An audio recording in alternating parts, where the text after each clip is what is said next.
Okay, we're live. Well, good morning, everyone. I'm Emmett Hanger. I'm the senator from Augusta County, and I'm joined in co-chairing this meeting by Delegate Terry Austin from Botetourt County. We will be chairing the meeting this morning. This is one of 4 virtual meetings that will be held around the state today of the Senate Finance and the House Appropriations Committee.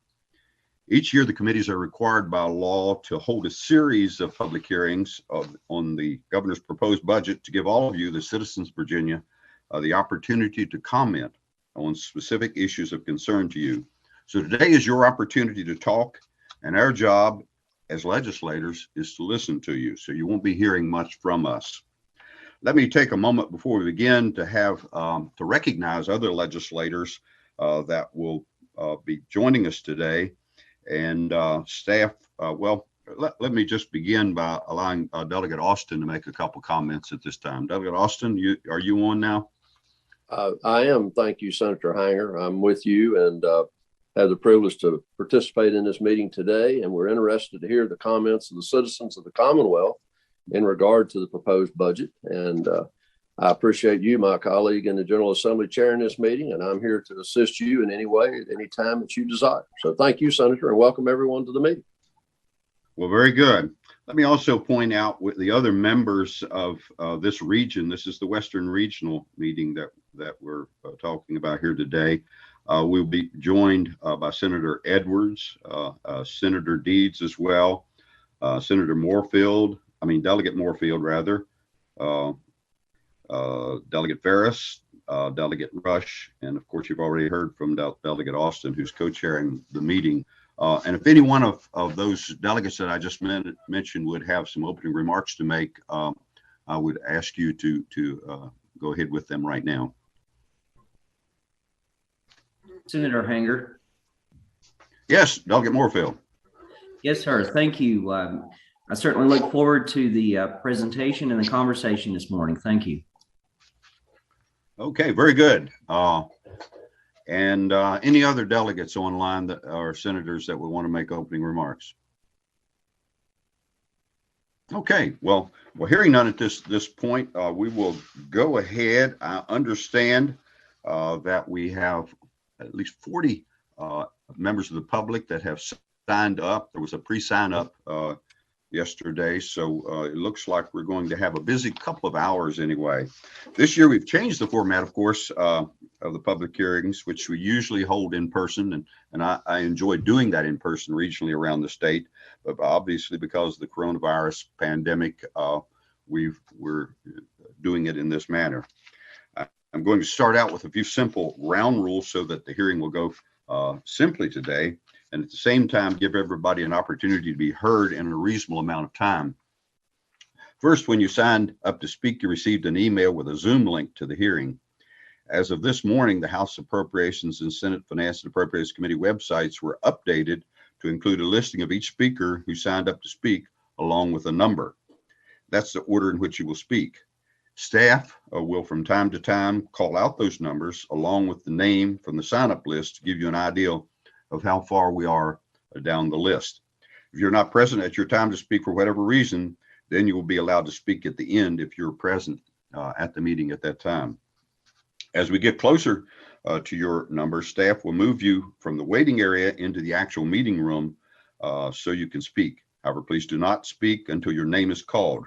Remember to unmute yourself as soon as your name is called to minimize transition time. Please remember to limit your remarks. In this instance, we want you to be limited to 3 minutes or less. That way all can be heard in a reasonable amount of time and no one will be left out.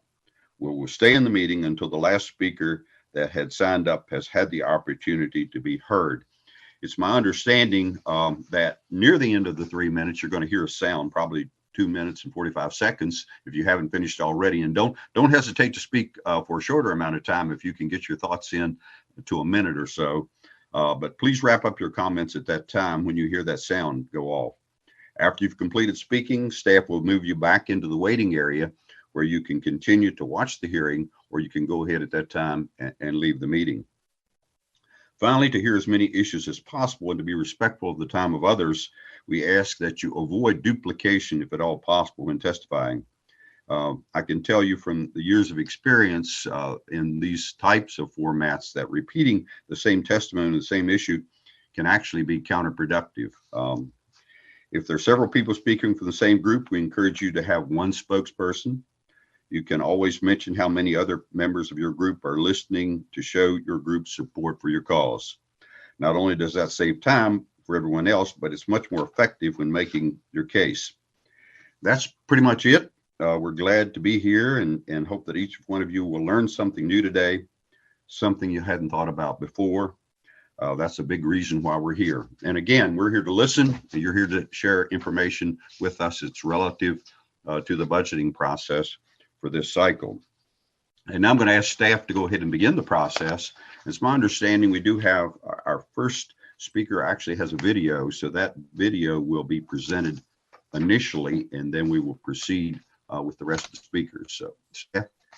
That's right, Mr. Chairman. So we're starting with video testimony from Herbie Hypes. Hi, my name is Herbie Hypes, coming to you from Blacksburg, Virginia, and I'm asking you, the General Assembly, to please raise the waiver staff rates. I've worked in this field for about 4 years, and recently I had to go from full-time to part-time because I was given the opportunity to make twice as much money. And as a father of 4, I could not pass that up. But I feel terrible about it because I know the individuals and families I worked with and for really, really need me. So I'm begging of you to please raise the waiver pay rates. Thank you so much for your time. And thank you and for your brevity and getting right to the point. And so we'll proceed then with the next speaker. Yes, Mr. Chairman, we're going to start with number 1, and that is Rhonda Craig.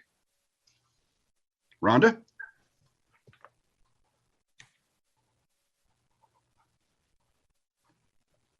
Rhonda, you there?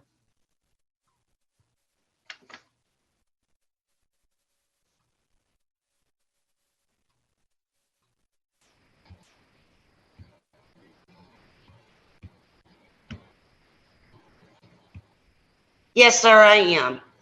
Okay, well, you can proceed then. We have to iron out our technical issues as we begin here. Go right ahead. Thank you for giving me the time to speak.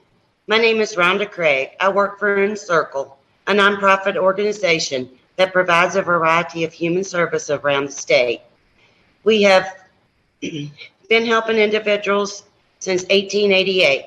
I'm a direct support super professional, which is short for a DSP. I manage a group home in Roanoke, one of 8 homes Encircle operates in the state of Virginia.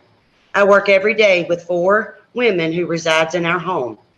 They range in the ages of 20s into their 60s. They all have significant developmental disabilities and require intensive daily care to meet their needs.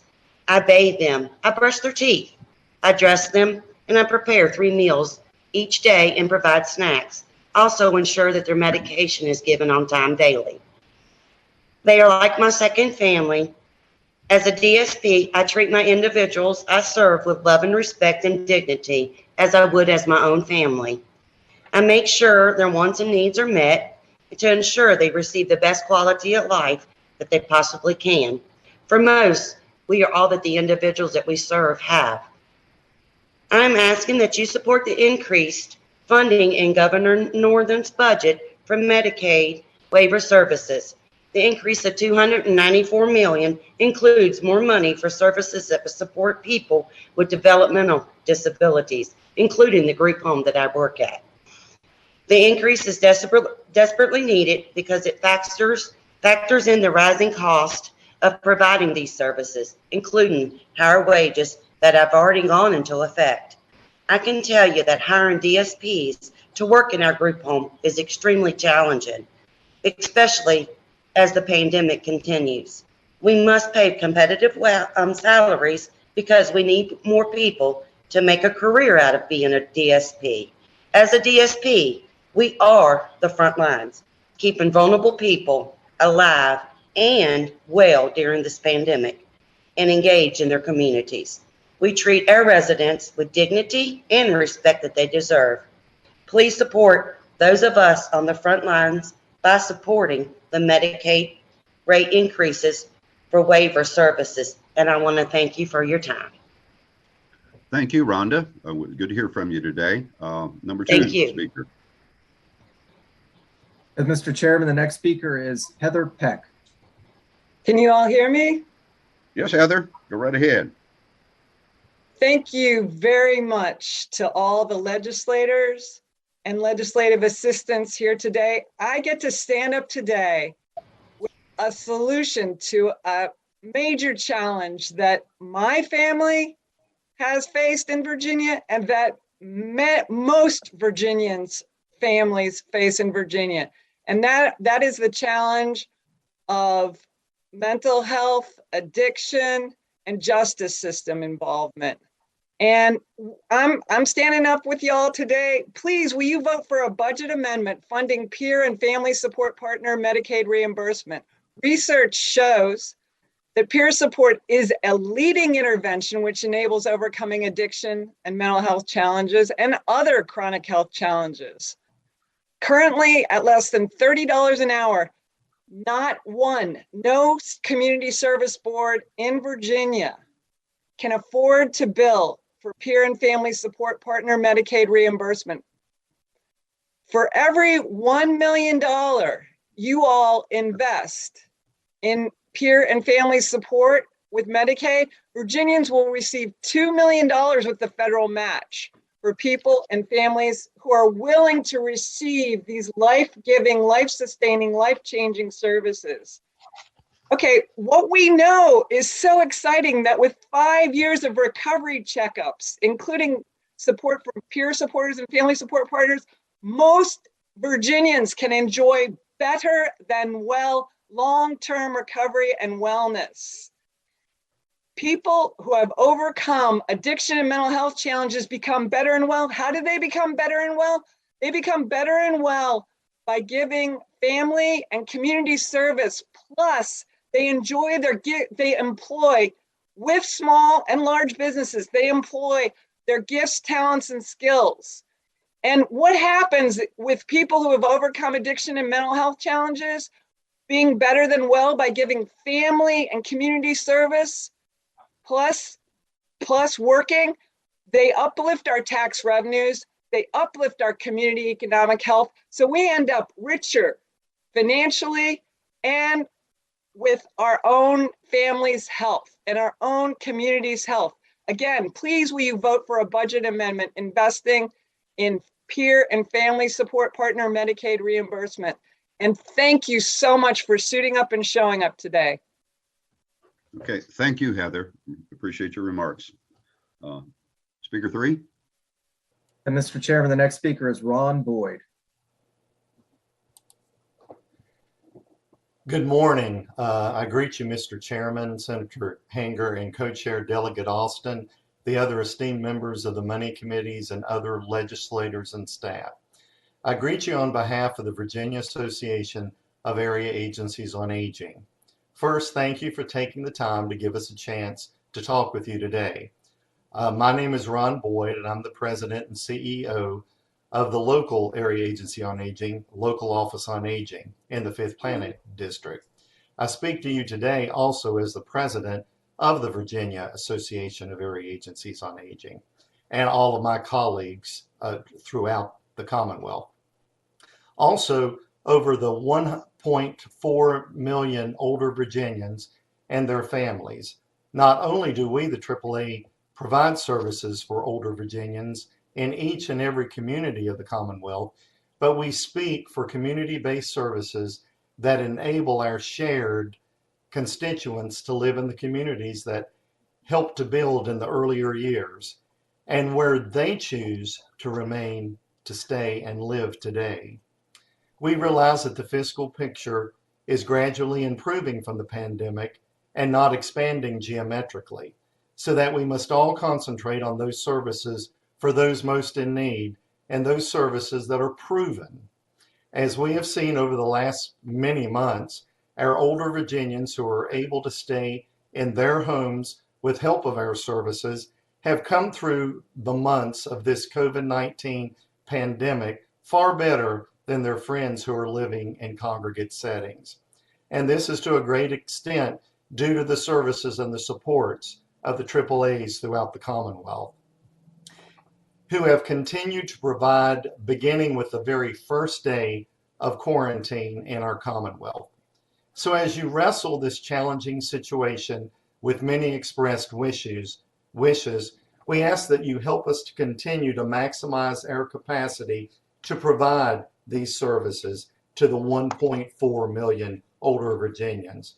We are asking for $150,000 for demographic services to be available to the AAAs so that, so that we have the timely and specific data required as we apply for grants and we write proposals to extend our reach to more individuals currently on waiting lists throughout our communities.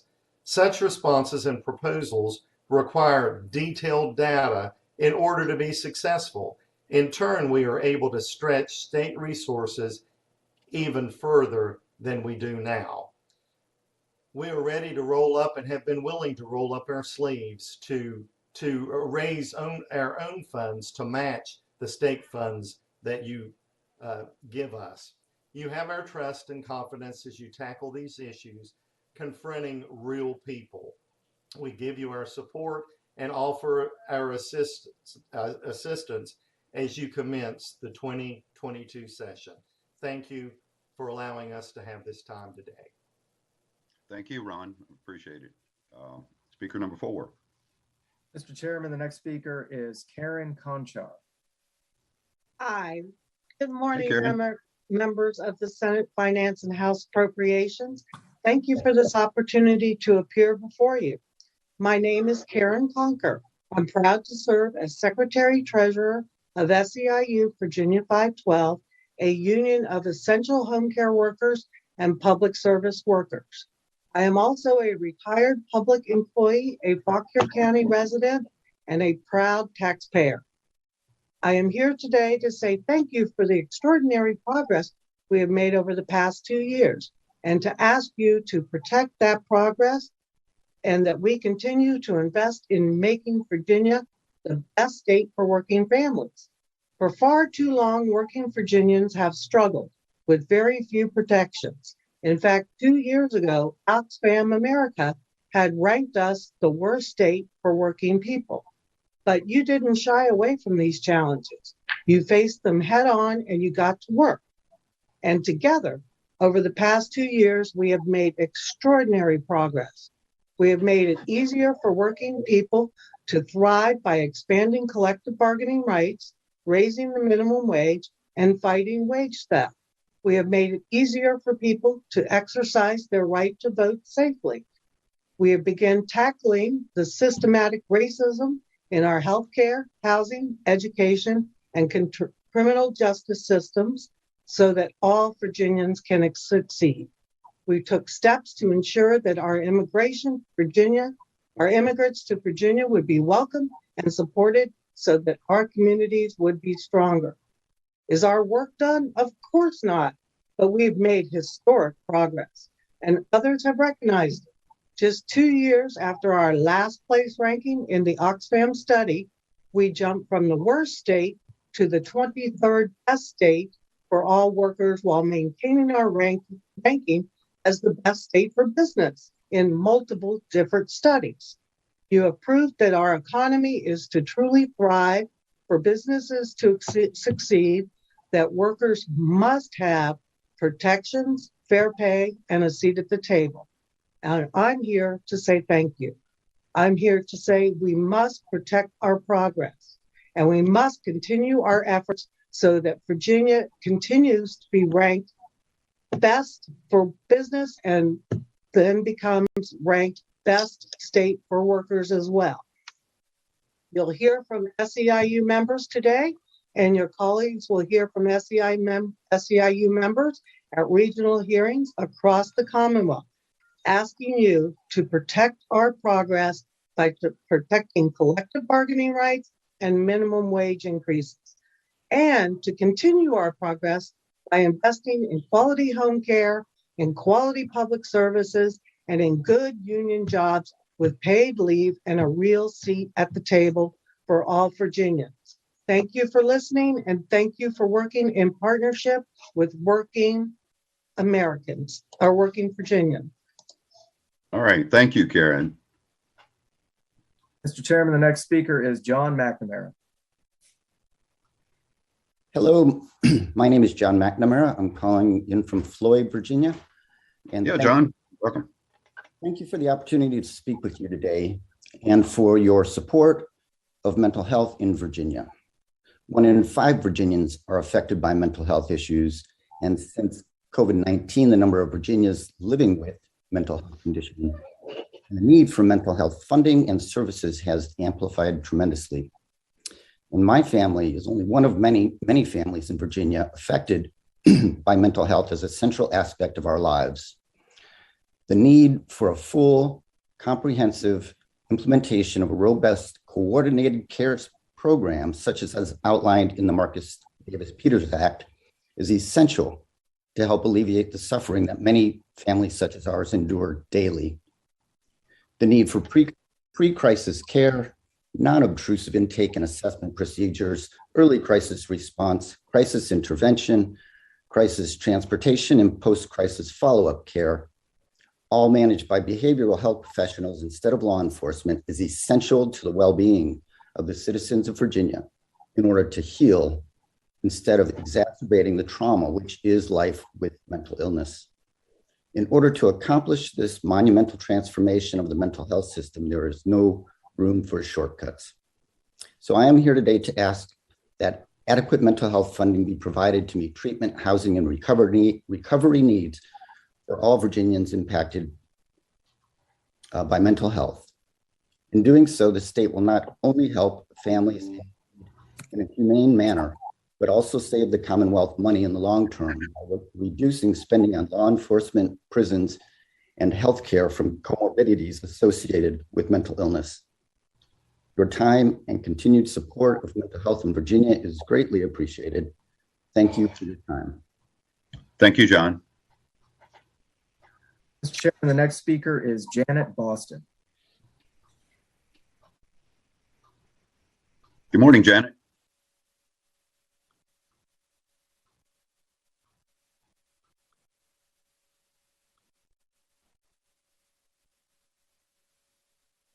Janet, we're not hearing you. I believe that, yes. Okay, gotcha. I can hear you now, Janet. Got me. Okay, thank you, Senator. So I'm just so grateful that we're able to do this, even with all that's going on. You're making time for us to be able to tell you how we feel. So my name is Janet Boston. I'm a home care provider. I'm a member of Virginia 512, a proud union member. I'm also a mother, a grandmother, and a faith leader in the community. But I'm here today to talk to you about quality care. That's so important for home care workers. Right now, I take care of Mr. Allen, who is bedridden, not able to do anything for himself. It's like me and 2 other people. But the thing is that Mr. Allen's been able to live a longer life because of the fact of the quality of care that we do in the home for him. We're able to make sure that he eats, feeds, and take care of him. And also his family to be able to be safe of knowing that they have folks like us to be able to take care of him. You call us essential workers, but we're not treated like essential workers. And it's about time that we get the same respect, because as the other workers were saying, we have been able to save the state so much money by keeping elderly people out of nursing home. And with what has happened with this corona, it's so many people that's still living because of home care workers. The sadness is that why aren't we not treated like essential workers? And that's why we want to stand up and fight. We appreciate being able to do this work. It's very important because quality of care means that you're able to keep people alive longer. I'm looking at all of us, including myself. We're getting older. One day we're going to need somebody to take care of us. And we really need to think about it, really. And probably some of us that's on this call today have somebody else going through, somebody in their family, somebody that needed a home care provider and someone that you could trust to come in your house to take care of your loved one. It's a blessing not to have to put your loved one into a nursing home. But if this continues, also we realize it's home care workers that's keeping the economy growing, because that's what's growing. But we cannot continue this because it's hard to find workers that want to stay on a job like this with no benefits, no support. We have been winning things thanks to your understanding, but we need so much more. Home care workers cannot keep making it off of $10.50 an hour. Right now, it's 3 people that come in this home and everybody gets 4 hours, 4 hours, 4 hours. So then you have to go and find another client to get another 4 hours. How do we continue to live like that? So we're asking you to think about giving better quality of care is also meaning that people can live better. Also, home care workers can live better, be able to take care of our family better. Yes, the hazard pay did help, but it's not enough. We deserve so much better. We're fighting, nurses and doctors are fighting, but by us being able to keep these people at home, their loved ones know that we're taking care of them. We're just asking you to continue to keep the progress going. And we're asking for raises. We're asking, right now, some of us don't have health insurance or can't afford health insurance. And it's just so unfair that we're asking that we can keep quality care together and be able to make a difference. And quality care for the elderly or the disability people, and a living wage for essential workers in home care. Pay sick day. You go to work sick, and then you're bringing this stuff into. I know for a fact that people have gotten sick, and then the person that they were supposed to take care of, they can't go to their home. So sometimes family members are trying to figure out what to do because they can't get anyone to come and take care of their loved ones because of the fact is that people getting sick. So if we can start getting paid for sick day pay and a living wage. Okay. And like everyone's saying, we are doing better, but we sure deserve better, because when you look at other places that are home care workers, other than here, they're making so much more than us. They're doing so much better than us, and we deserve better too. So I'm thanking you for what you have been doing, but it's so much more that needs to be done. And I'll see you again next year, because I know that we're always going to have to keep fighting. Okay. All right. Thank you, Y'all Janet. have a great day. You too. Okay. All right. Next person. Mr. Chairman, the next speaker is Janet Settle. Okay. Also, our time bell, if that could be a little louder, I think I haven't been hearing it. Gotcha. Will do. Good morning, Senator Hanger, Mr. Chairman, members of the committee and staff. I'm Janet Settle. Hey, Janet, how you doing? I'm good, sir. A little cold and snowy, but okay. Okay. I represent Spearhead Trails in the heart of Appalachia in Southwest Virginia. Most of you are familiar with these initiatives. You've been supportive in the past. My request, the governor has included us in the budget this year, and I'm hopeful that you will keep that funding in the budget. I want to give you an update of some events that we've had this year. We currently have open 6 off-highway vehicle trail systems with 600 miles of trail. We have 2 Jeep trails, 4 equestrian trails, numerous bike trails. We have a shooting and archery range, and even axe throwing, which is quite popular. But with the pandemic, Spearhead has continued to grow. Heart of Appalachia, also a state authority, was organized to promote tourism in the coal fields. And this year they fulfilled over 40,000 mailing requests for brochures for Appalachian Backroads, adventure guides, fishing guides on the Clinch. Plus, they distributed another 80,000 magazines and 40,000 brochures through the welcome centers and travel shows. They also won 4 national awards for advertising called Addies. 2 of those were videos that were shown in the DC area, which resulted in the breaks and also the hotels in Wise County being sold out all the months of October. So the name of the game is putting heads in beds for tourism. But Heart of Appalachia does a tremendous job in promoting the outdoor venture tourism, which has really put Southwest Virginia on the map.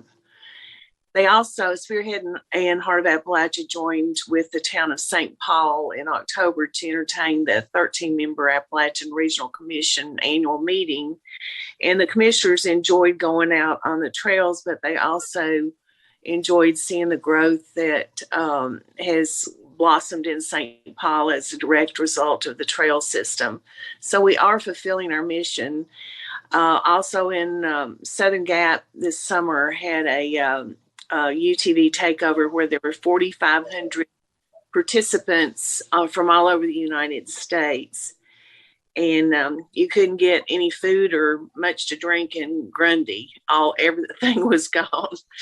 Like I said, the governor has included us in the budget, and I wanted the Senate Finance Committee, Senator Hanger and others honored Southwest Virginia by holding their retreat in Abingdon this fall.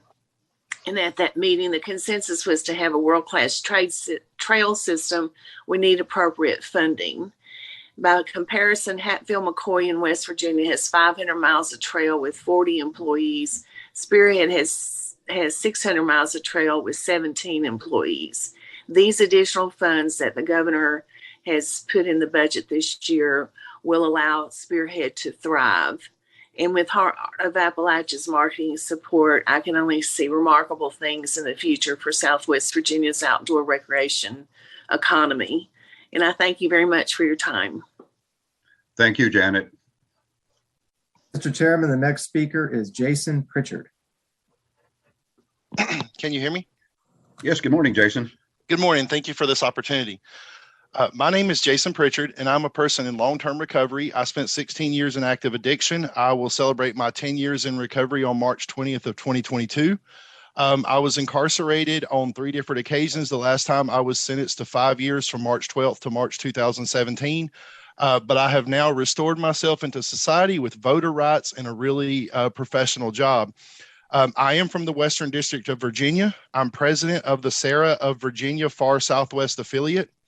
As advocates and service providers in Virginia's behavioral health sector, we request your support in increasing the state Medicaid's reimbursement rate for peer recovery support services and family support partners who are essential to health of individuals and families affected by mental health, addiction, and justice system involvement. Peer recovery support services is an evidence-based practice to address mental health and substance use challenges that we're seeing run rampant in Virginia. Peers are individuals who are themselves in recovery from mental health challenges or substance use and use their lived experience to walk with others through their recovery process to increase the likelihood of a successful outcome. In the Western District specifically, we're seeing extremely high numbers of hepatitis C and NAS, which is children born exposed to drugs. As many as 13% of our children in Southwest Virginia are born substance exposed. We're also seeing increased overdoses. These diagnoses are products of high levels of substance use. I come before you today to ask for a budget amendment that would include a higher reimbursement rate for peer services. Today, I ask for the rates to resemble the structure of other states such as West Virginia and Georgia, who are maximizing the usage of their peer programs by reimbursing at a rate of $15 per quarter hour of service for high school educated peer support specialists and $20 per quarter hour for college educated support specialists. Virginia's reimbursement rates are 203 to 375% lower than those of Georgia, which was enacted in 2014. We request that you include. Jason, you might have muted yourself. We lost you.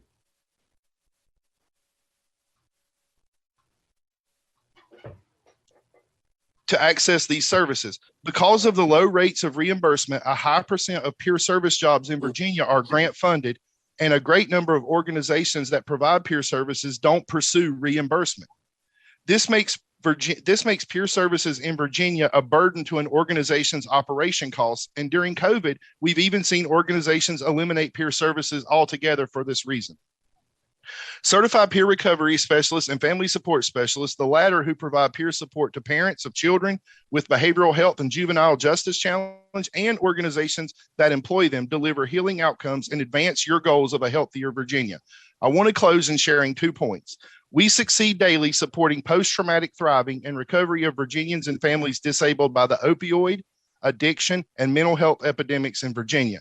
We create economic opportunity for Virginians by providing workforce development resources that empower employment and tax-based contributions of people overcoming addiction, mental health, and justice system involvement. And as we know, the sentencing guidelines are about to change in the state of Virginia effective 7/1/2022. We're going to see an increased number of people released to Southwest Virginia who are going, the probability is that we will see increased homelessness, increased substance use, and increased overdoses. We need to get ahead of this by employing more peer recovery specialists to encourage that employment. We need Medicaid reimbursement rates to be raised. Thank you for your time. Thank you, Jason. Mr. Chairman. Yes, Mr. Chairman. Doug Austin. I would just like to say, Jason, congratulations on your personal accomplishments. And we appreciate the work you're doing. Thank you, Mr. Chairman. Yes, indeedy. Okay, next speaker. The next speaker is Jim Best. I am glad to see my delegate, Nick Rush, on the Appropriations Committee and thank him for his service to the 7th. I hope, Jim. Can you hear me okay? Yeah, we can hear you fine, Jim. Go right Okay, ahead. thank you. I hope Senator David Sutherland is just around the digital corner with his usual big smile today as well. I'm Jim Best from Meadows of Dan. On behalf of the Virginia Coalition for Human Rights, VCHR, I'm petitioning for a JLARC study to determine why foreign direct investment, FDI, from Israeli businesses shouldn't be handled like FDI from other foreign businesses. Businesses from other foreign countries go through agents hired by the Virginia Economic Development Partnership, VEDP. Business from Israel, however, have their own state agency to identify grants and loan opportunities in Virginia. In 2018, the Virginia Israel Advisory Board chairman lobbied to have VIAB moved out of the executive branch. He maintained that VIAB was created in 1996 to function without any outside pressures and not to be part of any agency or any governmental office. This is claiming immunity from VEDP regulation. VIAB's executive director enjoys a kind of dual citizenship as an independent FDI agent, promoting Israeli companies while receiving at the same time a salary and benefits paid for by Virginia taxpayers, thus codifying an inherent conflict of interest. Currently, Israeli businesses have an unfair advantage over all other businesses in the Commonwealth, both foreign and domestic, because their FDI lead agent has an office in the Pocahontas building, a status tantamount to economic discrimination against VEDP vetted businesses and 36 other advisory boards which have been denied that status. Wouldn't Martinsville's employee-owned Blue Ridge Aquaculture have been a more logical choice than Israel's Aquamoth to bring capital investment and jobs to the counties of Tazewell, Russell, and Buchanan? VCHR requests a budget amendment to fund a JLARC study into the consistency and fairness with which foreign direct investment is managed in the Commonwealth. Thank you. And we do have one more speaker from VCHR, number 16, Jean Trabulsi, who will present other information separate from my own. Thank you so Okay. much. Thank you, Jim. Appreciate it. Mr. Chairman, the next speaker is John Weatherspoon. Good morning. Good morning, John. It's good to see you again. Thank you for the opportunity to speak today. My name is John Weatherspoon. I'm the Executive Director of Wall Residences, whose corporate office is located in Floyd. I'm here today representing the members of the Virginia Sponsored Residential Provider Group. The Virginia Sponsored Residential Provider Group represents over 75 agencies which provide this professional residential service and integrated services throughout the Commonwealth. There are sponsored provider homes in every region of the state. Wall Residences has close to 400 contracted homes throughout the state and around 2,000 direct support professionals connected with those services. In Virginia, sponsored residential services is a cornerstone of the community-based system of care for individuals with developmental and intellectual disabilities. Most sponsored residential agencies receive 100% of their funding from Medicaid and the Community Living Waiver. We want to thank you for the increased home and community-based services rates through ARPA funding that has helped us bridge the gap between July 1, 2021 and this coming June, when those rates end and we look to the new rates proposed in the governor's budget. Semi-annual reviews by the independent reviewer for the U.S. DOJ settlement found that individuals served in sponsored residential homes are more closely connected to the community, attain positive health and quality of life outcomes, and that a remarkably high proportion of those served have high medical or behavioral support needs. Our new rates must take into account the future rates needed to foster quality services and allow for the recruitment of an adequate number of families willing to be sponsored families and account for the increased costs of hiring staff or direct support professionals. The rate model developed by Burns & Associates proposed an average increase of 16.2% or 3.7% over the temporary ARPA rate. Unfortunately, the governor's budget did not include the total recommended rate and proposes an average increase of 0.3 of 1 percentage point over the temporary ARPA rate.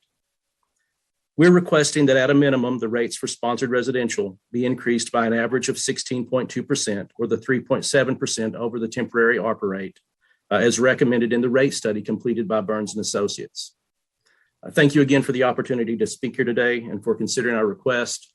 Please let me know if you have any questions or if you would like for us to provide you with any additional information. I will submit this statement online as well for your review. Thank you. Thank you very much, John. Mr. Chairman, is Steve Grammer. Okay, Steve. Steve Grammer from Roanoke, Virginia. I am here to ask that you support the ARC of Virginia and Virginia Access Plan to rescue the developmental disability system. I was born with cerebral palsy. When I was 22, I was forced into a nursing home after being on the waiver waiting list for 8 years. Today, I am finally living on my own with supports from caregivers. Living independently allows me the freedoms given to me under the ADA. However, finding caregivers continues to be my biggest challenge due to the very low wage and no benefits.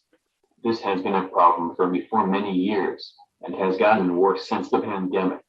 Without having caregivers, I would be forced back into institutional living, which would violate my ADA right to live in the least restrictive environment possible. Again, when you vote, I encourage you to approve funding that would raise the waiver rates so that it will be possible to have staff and not be left in potentially unsafe situations. So please support the ARC of Virginia and Virginia Access Plan to rescue the developmental disability system. Thank you for your time and consideration. Thank you very much, Steve. Next speaker. Next speaker is John Santoski.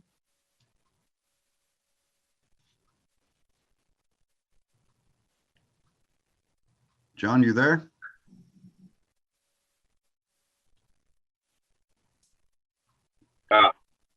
Hello, can you hear me, Senator? Yes, I can hear you, John. Go right ahead. Okay, good. Well, thank you all for giving me an opportunity to talk to you. I'm John Santoski, Executive Director of the ARC of the Piedmont in Charlottesville, and I'll try to make this short and sweet. last July, the General Assembly kindly implemented a 12.5% increase for Medicaid waiver rates across the board, which has really been a boon for us because it allowed us to pass it on directly to our direct service staff, which allows us to be more competitive in the Charlottesville area. However, in the governor's budget, that 12.5% increase goes away, and the increases that are granted in the governor's budget do not cover all of the Medicaid waivers services, group day, group homes above 4 people, and a host of other services just are not covered at all. I would ask that we keep the 12.5% increase in place and add to that to improve the wages for our direct service personnel. Without them, you've heard from other speakers, we just cannot manage. And they have been the backbone of the services that we've provided during this whole COVID epidemic for the last few years and continue to do that day after day. The other thing I'd like to point out is that only 1 in 4, that there's still only 1 in 4 people who waivers were allocated for in fiscal year 2021 that are still waiting for those waivers. And there have been absolutely none of the waivers that were allocated for fiscal year 2022 allocated to anyone at this point. So there are many, many families and individuals that are waiting for a waiver who just for some reason has not been allocated by the department. I think that's a disgrace, quite honestly, and something that should be looked at. So the two things are, we really need to keep the wages up so that we can meet the goal of $15 an hour minimum wage at best for our staff.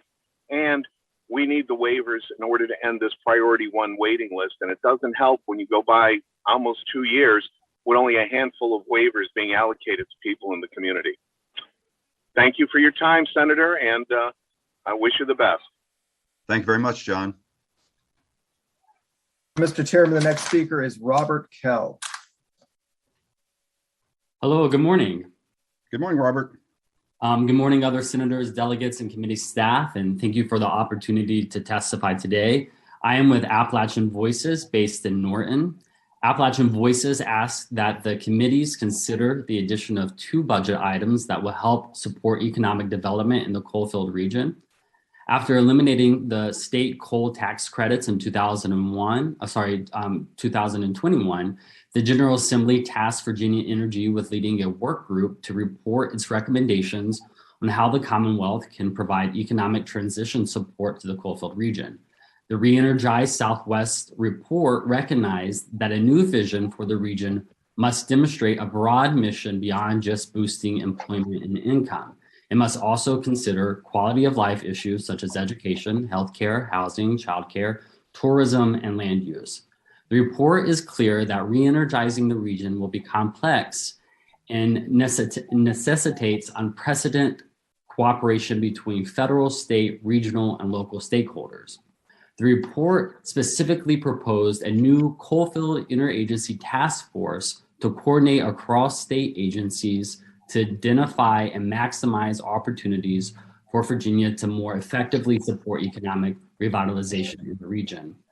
Local governments and planning districts in the coal-filled communities express the need for more capacity to take advantage of federal and state funding opportunities, as many do not have the staff capacity or resources to identify and apply for all funding opportunities. We ask for more state staff capacity that would focus on providing planning capacity and grant support for the coal-filled region to maximize local applications for federal and state programs.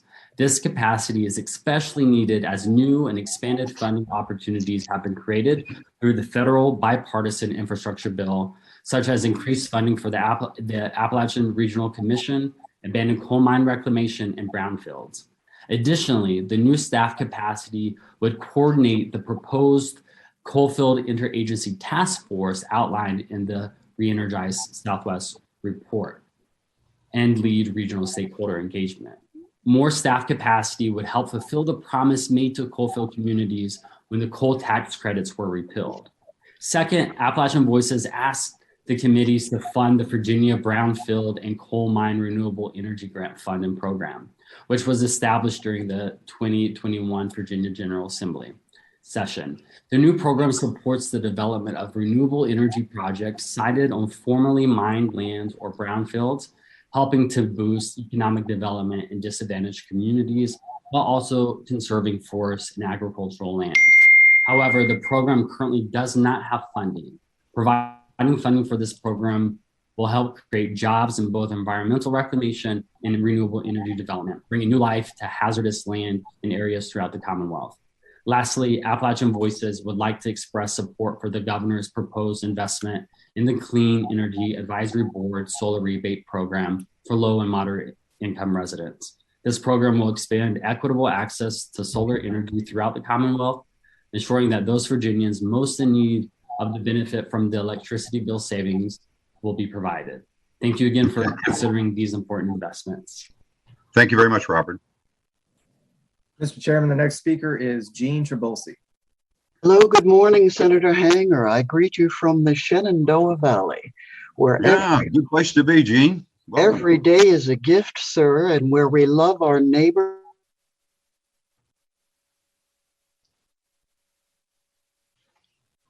We lost you, Gene.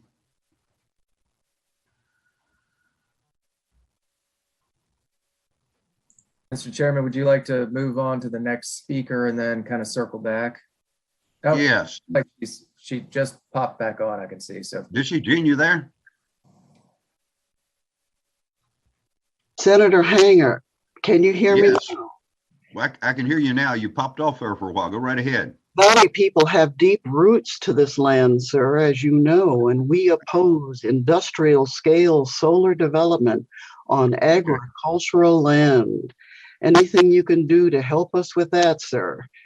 As Jim Best said, I am also a member of the Virginia Coalition for Human Rights, and we are opposed to one renewable energy company in particular called Energex. Proposes to build 22 of these industrial scale sites, one even in Augusta called Skyline Solar. Energex is an Israeli company, and it is patroned by the Virginia-Israel Advisory Board, VIAB, a state agency under the legislative branch. VIAB helps companies build their U.S. operations in Virginia, is not an advisory board in our opinion. This is what we'd like you to look into, please. Amend the budget for a JLARC study of VIAB standing as an advisory board. Now, according to the definition provided by the Secretary of Commonwealth, advisory boards provide advice to an executive branch for the concerns of a particular group of constituents. Thus, you've got the Asian Advisory Board, Latino, African American. They meet this definition because they provide advice to the executive branch and because they serve the interests to their communities, but VIAB does not. VIAB solely serves the interests of Israeli businesses. Remember when there were anti-Asian hate crimes at the beginning of the pandemic? Well, the American Asian Board worked with state government to support these Asian communities, especially the small business owners. Since VIAB represents Israeli businesses whose owners are not residents of Virginia, VIAB does not fit the advisory board model, we believe. We therefore request a budget amendment to fund a JLARC study of VIAB standing as an advisory board. Thank you so much. Mr. Chairman, the next speaker is Misty Jewell. Okay, Hi, good morning. Hi, good morning. Can you hear me okay? Hear you fine. Go right ahead. Perfect. Thank you. Thank you for having me today. My name is Missy Jewell. I live in Salem, and I'm here today representing Child Care Aware of Virginia, a nonprofit organization that works statewide to help parents find child care and to assist providers to offer high quality care. I'm the Piedmont Regional Manager and offer technical assistance throughout 26 counties to support child care providers. It's hard to believe that we're entering the third year of the COVID pandemic. It's been a trying time for many, and many people have been fortunate to be able to work remotely, but like other essential workers, childcare is an on-site job.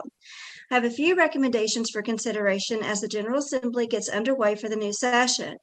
First, in December, Governor Northam announced an extension of HB 2206, which was enacted by the 2021 General Assembly to expand child care subsidy for families with children under the age of 5. Given the state of the Virginia economy at the time, the bill was designed to help parents of young children go back to work by increasing eligibility for assistance to 85% of state median income. Governor Northam extended this law through May 2022. Virginia's unemployment rate has declined since the spring of 2020, but there are still many mothers who are not working. To help parents return to the workforce, we urge that HB 2206 from the 2021 session be extended through calendar year 2022. This bill also offered child care assistance for school-aged children if they had younger siblings under the age of 5. Many parents of school-aged children are still struggling to afford child care. We urge that the law be expanded to support families with both young children and school-aged children. And then also with regard to child care subsidy receipt, we urge that Governor Northam's proposal to eliminate the 72-month family cap on child care subsidy eligibility be eliminated. Child care is expensive. Low-wage families need help to afford it. An arbitrary time limit on child care assistance undermines the ability of parents to work and the opportunity for children to be in a safe place that promotes their healthy development. Lastly, child care workers are the workforce that supports all other workforces. Their work is on site. It can't be done remotely. While child care is a work support, it's the job of the child care workers to promote the healthy development of children. Yet for this on-site important work, child care workers earn about $11.30 per hour. Efforts have been made during the pandemic to provide bonuses, but what is really needed is a wage supplement strategy to increase the pay for child care workers for the important work that they do. What I see on the ground is a tight labor market where child care programs cannot compete against other local businesses to recruit and retain workers. We urge the General Assembly to use some of the supplemental federal dollars that Virginia has received to develop a wage supplement strategy with the Department of Education to boost the pay for child care workers. Access to child care is the full road to economic recovery in Virginia. And I will be submitting my notes to the General Assembly, and thank you so much for listening. Thank you, Missy. Mr. Chairman, the next speaker is Ryan Mason. Good morning. Y'all hear me okay? Yes, we can hear you. Go right ahead. All right. Well, my name is Ryan Mason, as you heard. I'm here representing United Spinal Virginia, as well as I am the current reigning Miss Wheelchair Virginia. So I'm coming from the Miss Wheelchair Virginia board. Did you know that as it stands, Virginia Medicaid will not pay for any prescribed medical equipment for anyone who resides in a long-term care or skilled nursing facility? Residents of these facilities who require mobility equipment are forced to pay out of pocket or use the basic equipment provided by the facility. I saw this time and time and time again in my time working in the hospital setting as a registered nurse case manager. Patients would discharge to a facility and be forced to utilize basic mobility equipment without proper cushions, proper fittings at all, because they would be unable to afford the hefty price tag of over $7,300 to $7,400 for a custom wheelchair out of pocket. Without that mobility aid custom to their body, these patients end up readmitted to the hospital with a pressure ulcer or other injury caused by the basic wheelchair. And the cost of such medical complications is much higher than the cost of providing these wheelchairs.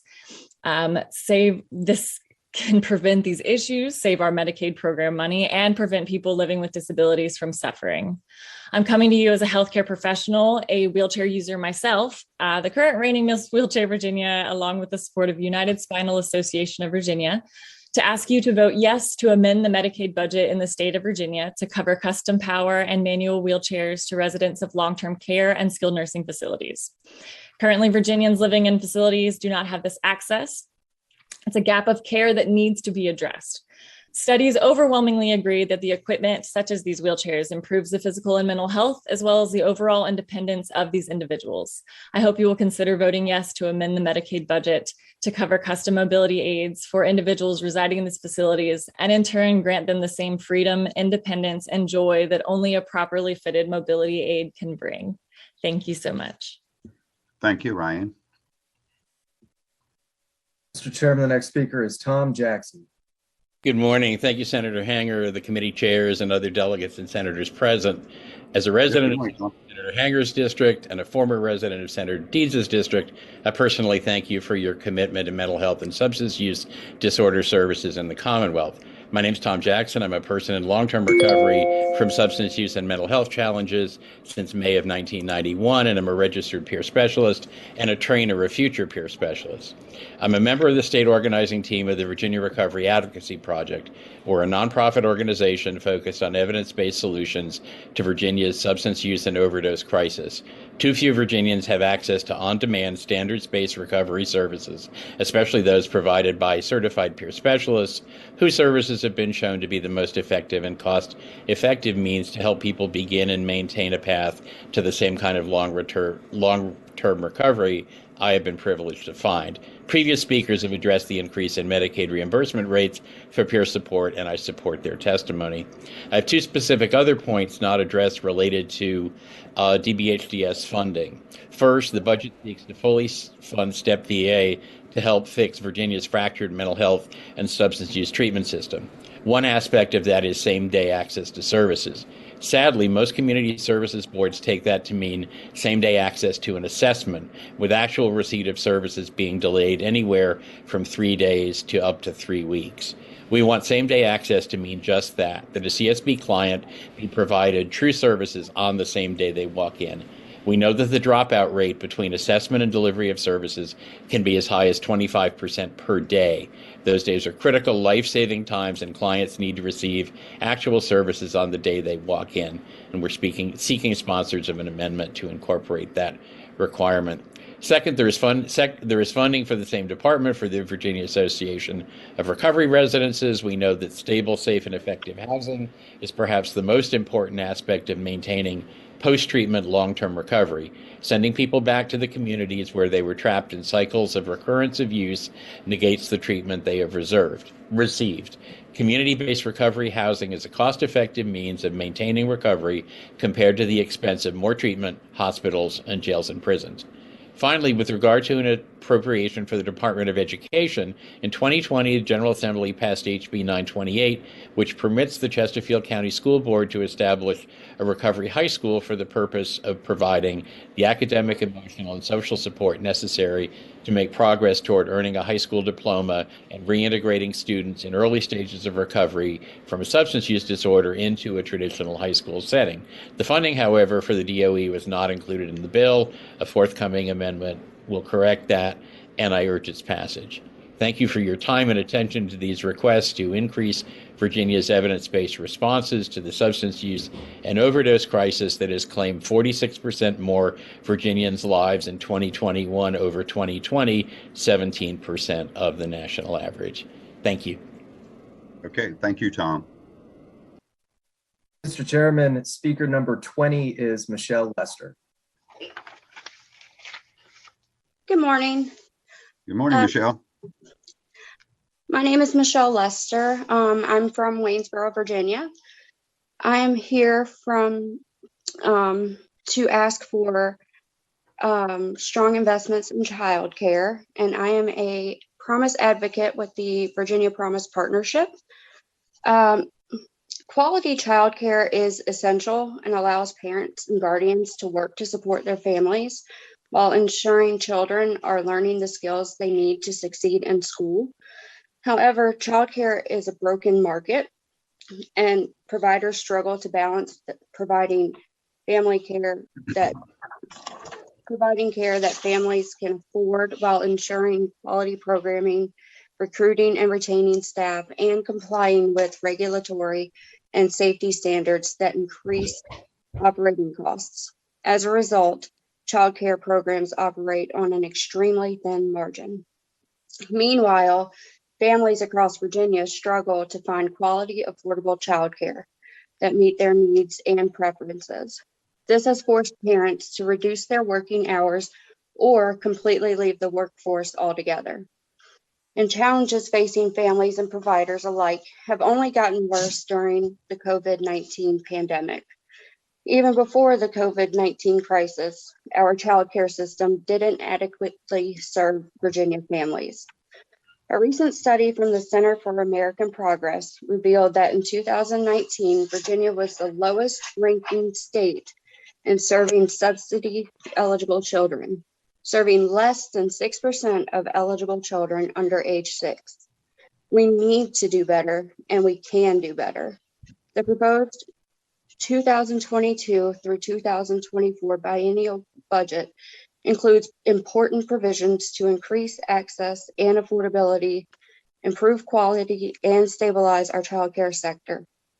This includes, but not limited to, serving more children in private community-based settings through expansion of the Mixed Delivery Grant Program, serving more at-risk children through expansion of the Virginia Preschool Initiative, improving oversight and accountability for all publicly funded early education classrooms, reimbursing education programs at rates and in formats that support the cost of quality service delivery.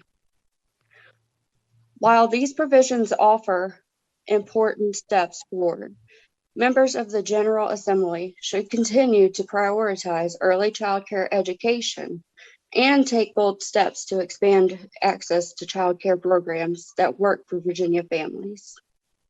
Thank you all for your time and consideration. Thank you, Michelle. Appreciate it.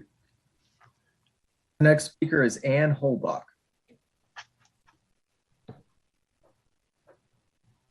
Ann? Yes, good morning. Good morning. I'm Ann Holbach from Blacksburg, and I'm asking you to fund the DD waiting list and support the rescue plan for the DD system. The DD waiver can be a lifeline to people like my son, Tim, who has cerebral palsy, but it's a lifeline that he's been waiting 8 years to access while he's been on the DD waiting list. His cerebral palsy affects his gross and fine motor skills, his speech, and the ability to focus. But when he works with a trained support professional, he can volunteer at a local food pantry. He enjoys fishing, golfing, feeding the ducks, or taking a drive. And all of that because of the support person who protects him from the constant dangers of falls and choking. Somebody who understands his communication and who cares about the things he cares about, the Hokies, the Orioles, and bluegrass music. But the people who support Tim are the ones who are making a difference in his life. They're heroes, but they're underpaid and undervalued. So I hope we can pay competitive salaries for them and improve so they can continue to improve the lives of people with disabilities. Without support, Tim spends too much time at the computer or watching TV. He lacks the purpose of his volunteer work and the companionship of his support person, sometimes leading him to be frustrated, irritable, even lashing out in anger. He needs care and close supervision 24 hours a day. During the day, he needs exercise, community, purpose, and fun. At night, he wakes up frequently and needs somebody to provide medication, a blanket, toilet assistance, or water. So on a good day with Tim, when I may have 7 hours of support, I'm scrambling to cover those other 17 hours because I'm also the primary caregiver for my husband.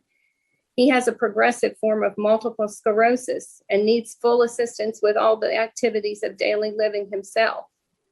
I'm 65 now, and I'm in constant fear for Tim's fate if I die or can't care for him. He desperately needs the supports of the DD waiver. With it, he would have access to some life-changing options. Without it, I'm terrified for the uncertainty he faces. So I'm asking you to please fund the support that Tim and others need and deserve to take their places in the community. Please support the plan from the Arc of Virginia and Virginia Access to rescue the DD system. I appreciate your hearing my testimony today. Thank you for taking the time, Ann. Thank you. Thank you.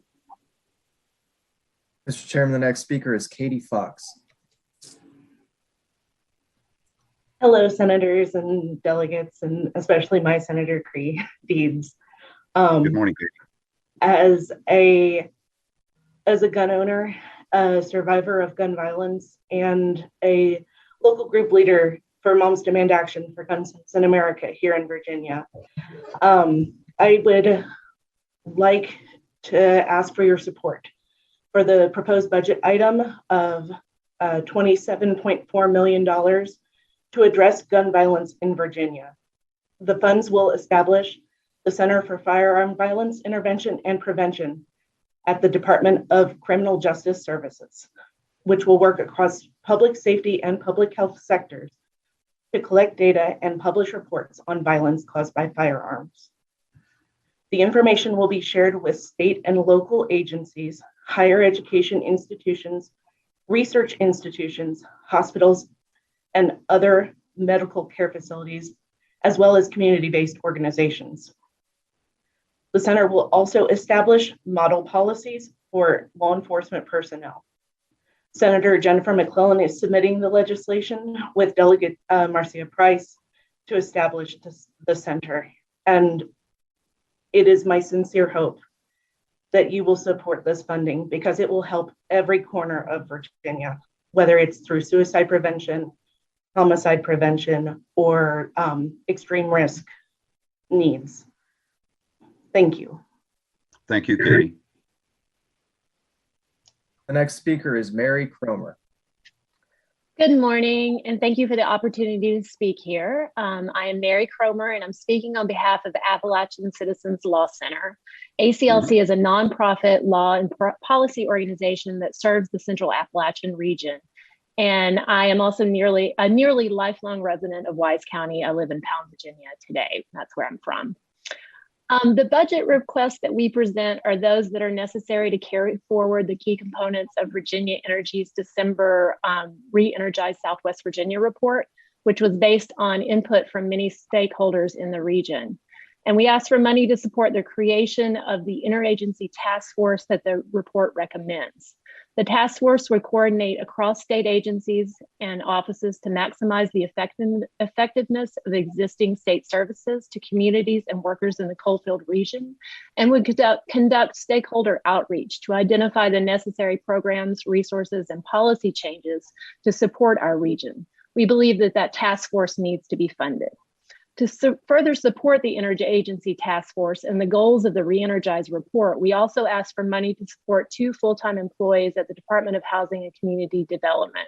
Those 2 employees are needed first to provide planning capacity and grant support for organizations in the coalfield region.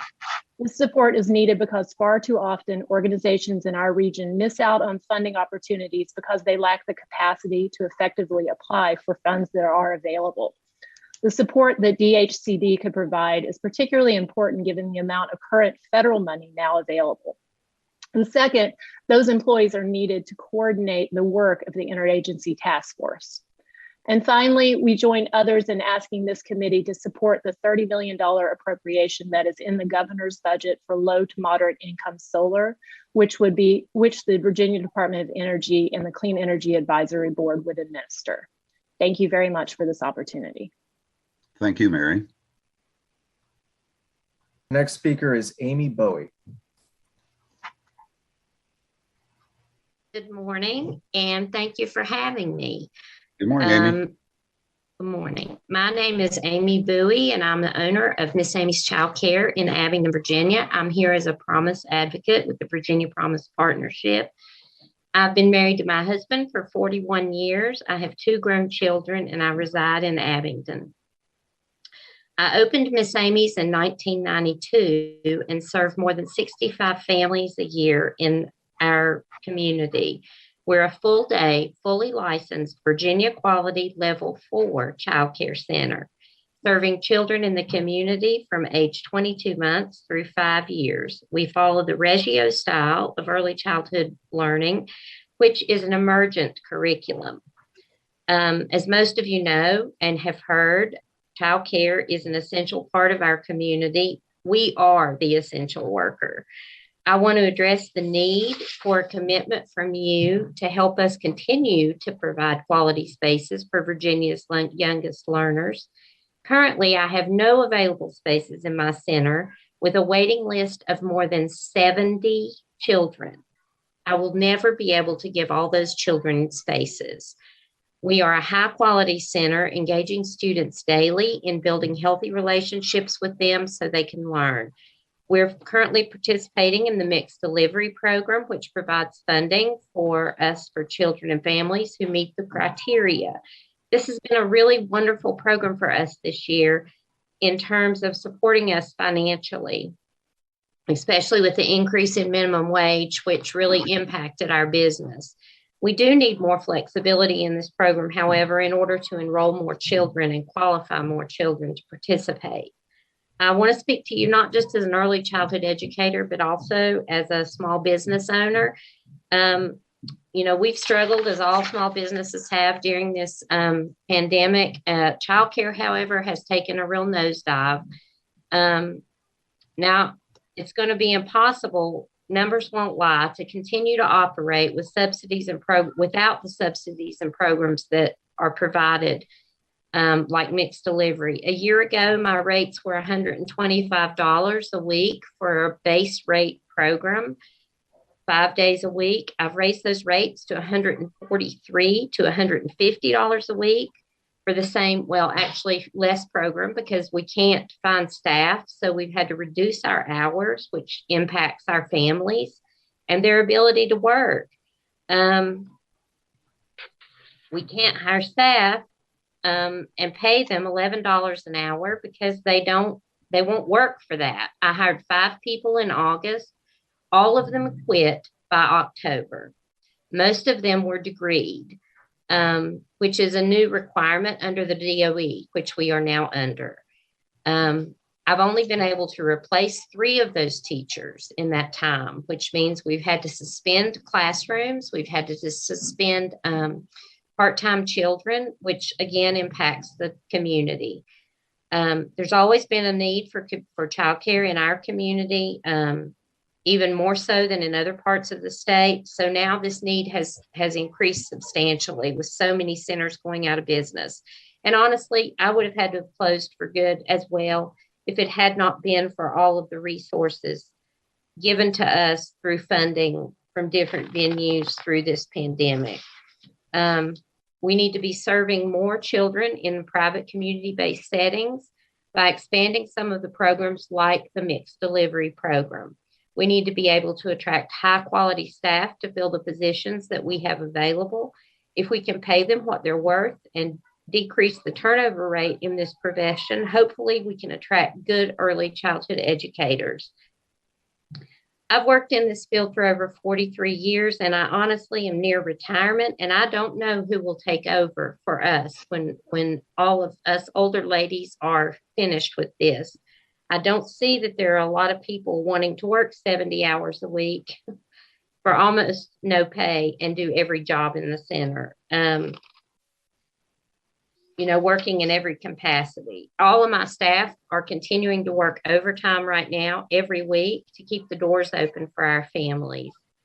We have to move forward, members of the General Assembly, and continue to prioritize early childhood education. Together, we must take bold steps to expand access to quality programs like mine that work for Virginia families. Without this commitment, Virginia's workforce will continue to decline, and the availability of quality childcare puts Virginians back to work. Without childcare, there is no workforce. Thank you for your time and consideration. Thank you, Amy. Mr. Chairman, the next speaker is Heather Jones.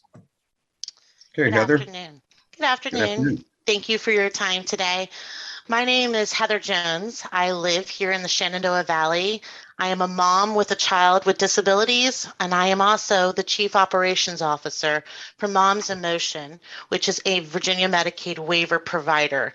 We've been in business for over 10 years and provide service facilitation to over 9,000 individuals with disabilities receiving personal care and respite in the state of Virginia. Service facilitation is a unique service line. It's exclusive to Medicaid. All of our revenue comes directly from Medicaid.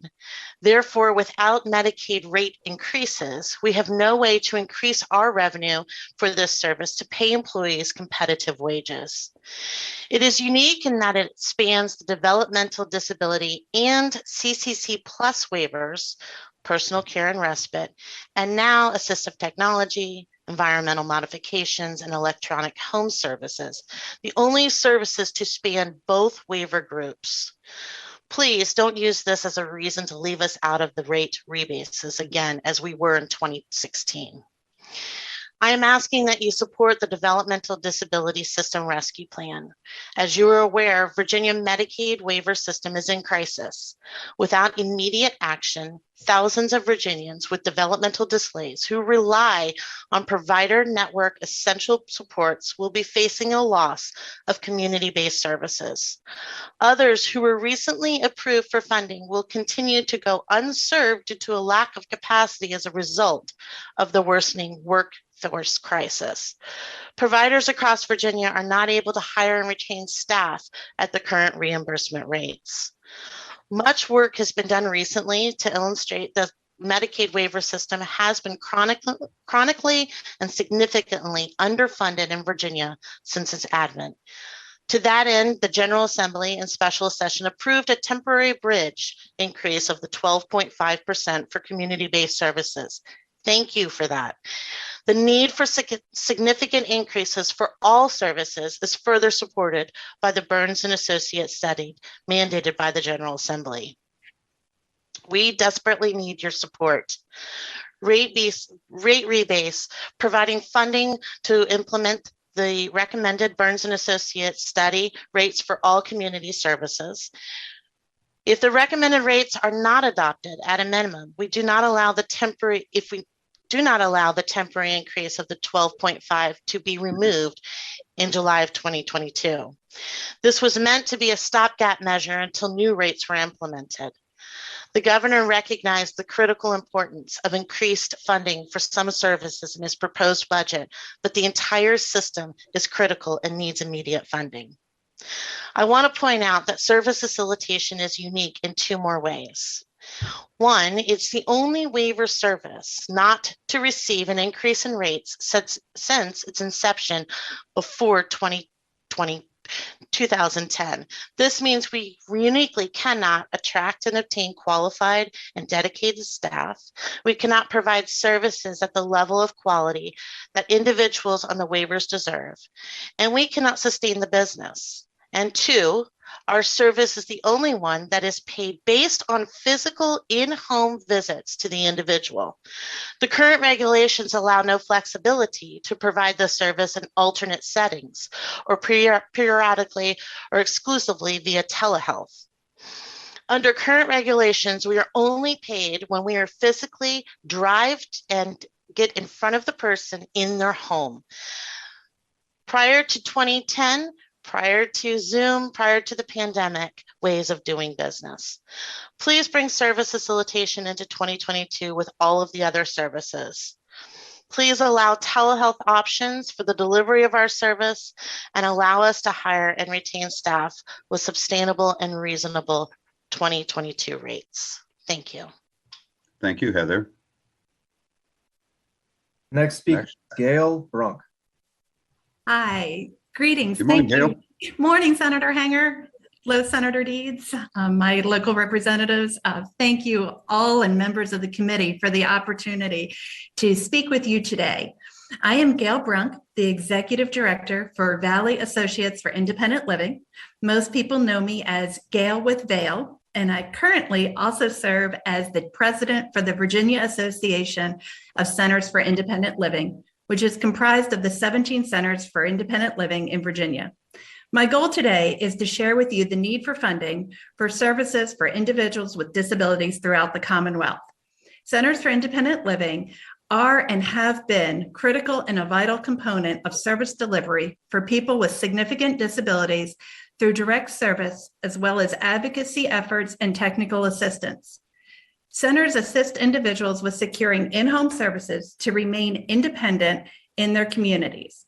CILs connect individuals to home modification programs, assist individuals with finding funding for these modifications, provide information and support to individuals in accessing personal care attendant services, teaching independent living skills, transition services to youth, assisting businesses as well as local government in understanding and meeting their obligations under the Americans with Disabilities Act. Locally here, Vail serves the counties and cities of Harrisonburg, Rockingham, Stanton, Augusta, Waynesboro, Rockbridge, Buena Vista, Lexington, Bath, and Highland.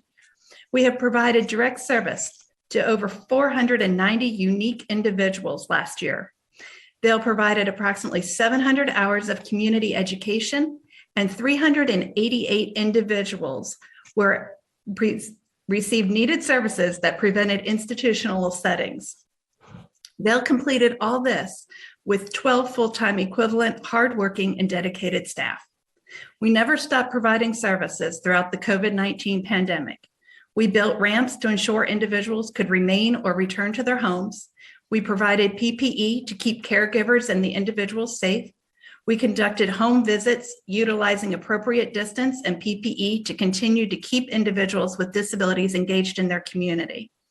Currently, Vail has created a few waiting lists for specific services that we provide due to the demand for our service, while we continue to work with the rising costs of providing services. It is also a fact that there are several areas in the state that do not have access to a Center for Independent Living, and a Center for Independent Living is needed in every planning district to ensure that individuals with significant disabilities have access to information and services to ensure independence in their communities. CILs throughout the Commonwealth have provided critical service to more than 9,000 individuals with significant disabilities, empowering them to remain in their community, and fulfilled more than 33,000 requests for services. CILs assist in securing housing, accommodations, and modifications, identifying support services, transition services, and provide critical information and referral to ensure individuals with significant disabilities have access to their community and live a fulfilling and engaged life.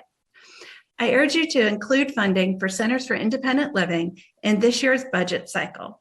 The request that CILs ask you to consider is $1.6 million that will provide statewide coverage, provide for current CILs to meet the growing need to provide critical services to individuals with significant disabilities to ensure independence in the community. I thank you for the support over the years as we look to meet the needs of individuals with disabilities. Again, thank you to my local representatives, Senator Hanger and Senator Deeds, as well as all members of the Finance and Appropriations Committee. I look forward to working with you again this year. Thank you, Gail.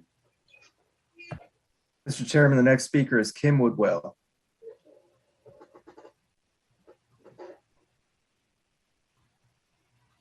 Okay, Tim, you there? Yep, sorry, I forgot to unmute myself. So, oh, Kim would have. Yeah, go right ahead, Kim. Great, thank you. Thank you, Chairman, Senator Hanger, and members of the committees for the opportunity to comment on the proposed budget. I am Kim Woodwell with Alliance for the Shenandoah Valley, a place-based nonprofit working in 6 counties in the Shenandoah Valley to ensure the region's rural character, scenic beauty, clean water, and vibrant communities are protected. Today, I would like to speak in support of funding for statewide multi-use trails. COVID has exposed the need for additional access to safe recreation. The proposed funding for multi-use trails would boost the development of new trails in communities across Virginia and help meet the need for additional park acreage. As you may be aware, there's an exciting opportunity right now in the Shenandoah Valley to convert an almost 50-mile unused rail line into a multi-use trail, providing access to safe recreation and transportation from Broadway to Front Royal, Virginia. Safe and accessible outdoor recreation and transportation options in the Shenandoah Valley are currently limited. A shared use path would provide community health benefits to a region with an overwhelming population suffering from chronic diseases that would improve with greater levels of physical activity. Access to safe trails and alternative transportation options would also provide quality of life benefits to the Valley's many linguistically isolated and low-income households who often lack access to a car. The Alliance is a member of the Shenandoah Rail Trail Partnership, an 18-member coalition of mayors, town council members, county representatives, and nonprofits along the unused rail corridor that was formed in 2019 to assess the possibility of a multi-use trail from Broadway to Front Royal. Beyond the formal partnership, there is broad community support for a Shenandoah Rail Trail and a vision of a trail that would bring widespread and lasting benefits for public health, quality of life, and the economy, not only in the Shenandoah Valley, but across the state. Surrounding localities, businesses, and community groups have passed resolutions to support, confirming their interest. Results from a public survey and outreach conducted as part of a study authorized by the General Assembly in 2020 to look at the feasibility of a Shenandoah Rail Trail found overwhelming support, with 94% of the 9,000 survey respondents saying they'd used the trail and that they were excited about the pedestrian safety, health, and wellness benefits, and the increased quality of life a rail trail would bring. With the demonstrated need across the state for increased access to outdoor recreation and the outstanding opportunity right now for a Shenandoah Rail Trail, I hope you will support the proposed budget for statewide planning, funding, and planning, development, and construction of multi-use trails. Thank you for your time and consideration. Thank you, Kim. The next speaker is Jack Wall. Good morning. I'm Jack Wall. I'm the CEO and founder of Wall Residences, a company that's been around for about in the 27th year of operation. We support well over 600 people in full-time residential care, and also have hundreds of people in day support and other therapeutic support services. The critical thing that we are facing that we'd like help from the General Assembly to support rate increases for the waiver support services. The thing that we're dealing with is we've got a critical labor shortage, and in order to be able to recruit the sponsor providers, those are the contracted homes that we work with is our primary model. The sponsor residential program is barely keeping up with the demand for services that we currently have. There are a lot of referrals coming in. It's really challenging to continue to develop the number of new sponsor providers that we'd like to have come on. And some of that is based upon the need for keeping our funding updated for that. The other aspect of that is that we have a lot of very complex referrals coming in. As you know, with the basic closing of the training centers and the major impact on our state mental health facilities, the need for expanding community-based care is critical, as you all know.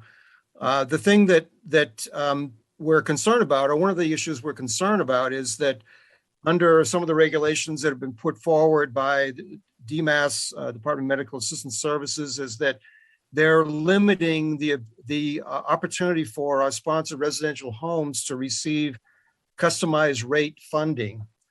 The issue that's involved is that with the standard rate structure that's available under the waiver, that does provide the adequate funding for the average service needs of people with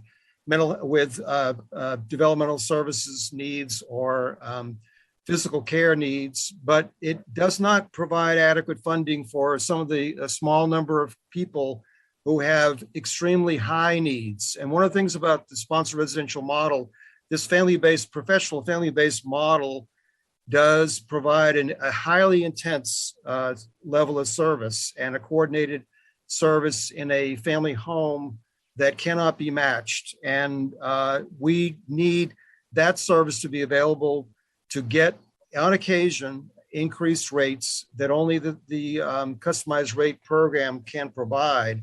So we're really looking for an amendment or a modification in some of those regulations so the sponsored residential will be eligible for the some very specialized high rates for people. Again, we're dealing with people with very complex physical care needs, with mental health and behavioral support needs, along with intensive medical needs. We've got a lot of folks with that are very fragile with high medical needs. And of course, the whole rate structure has got to be there to support that. It's really difficult to get nurses. It's really difficult to get direct support professionals, and also to recruit the contracted providers that we critically need in our state to provide quality care. Thank you very much for your time. Thank you, Jack. Next, Adam.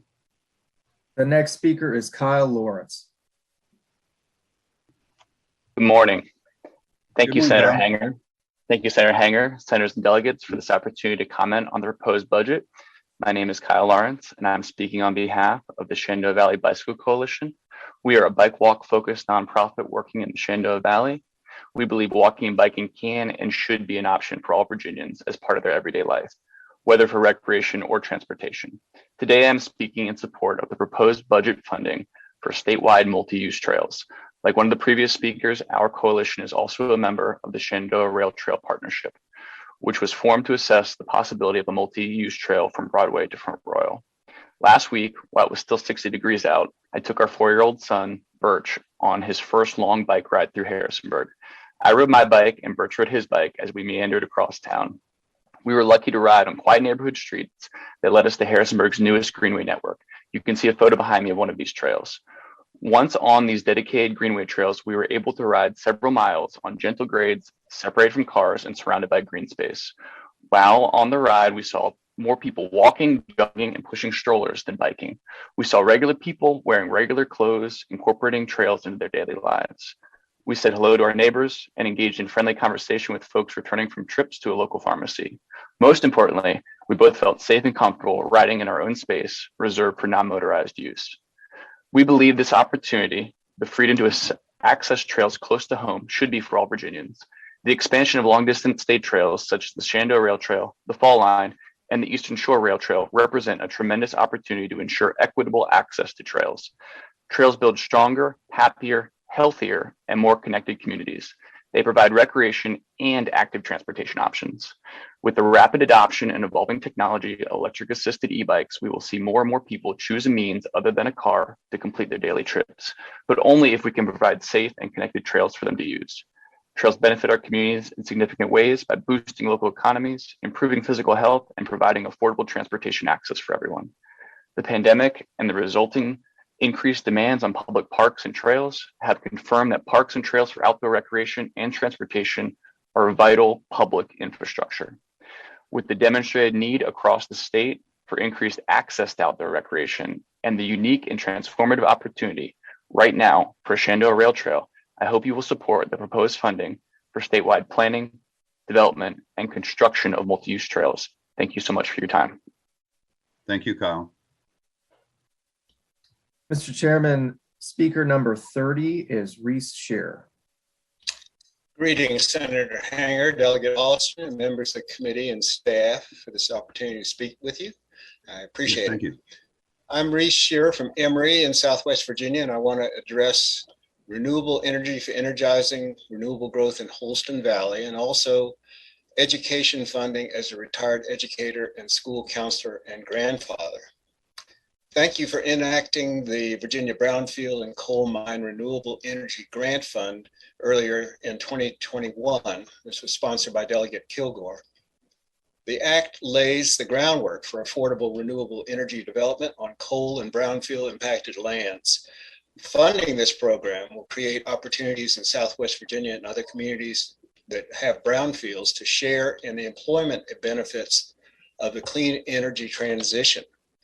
Benefits of renewable energy are not currently reaching Southwest Virginia, where the decline in employment is profoundly disrupting rural communities. Over 71,000 acres of land in Southwest Virginia have been affected by coal mining. There are thousands of brownfield sites across the state. These lands need to be reclaimed for productive use. Renewable energy development is an ideal option for repurposing these lands. However, the sites are 10 to 40% more expensive to develop than green fields.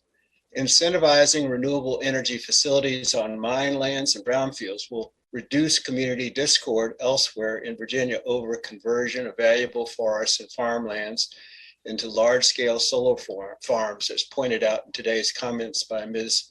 Trabulsi.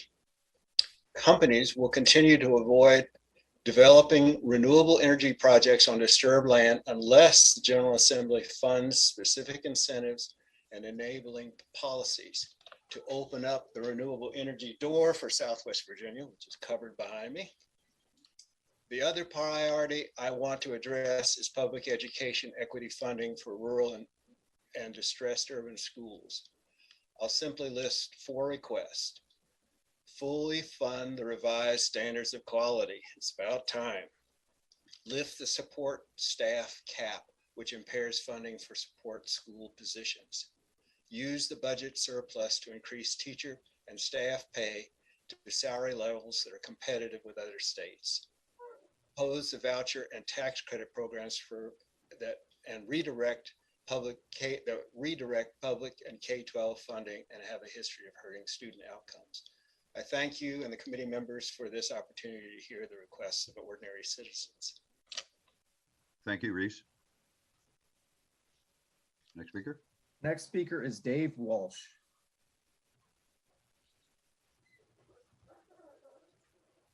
Dave, you there?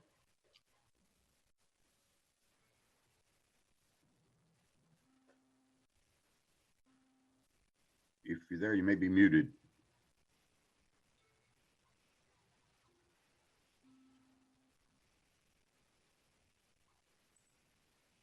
Don't believe we have him, Adam. Okay, let's move. Dave, you need to unmute, Dave.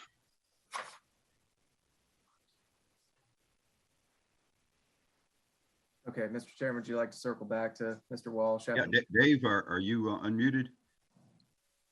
Okay, we'll circle back to Dave if he's in the room, just has some technical difficulties. Go ahead with the next speaker. Okay, the next speaker is Jerry Scardo.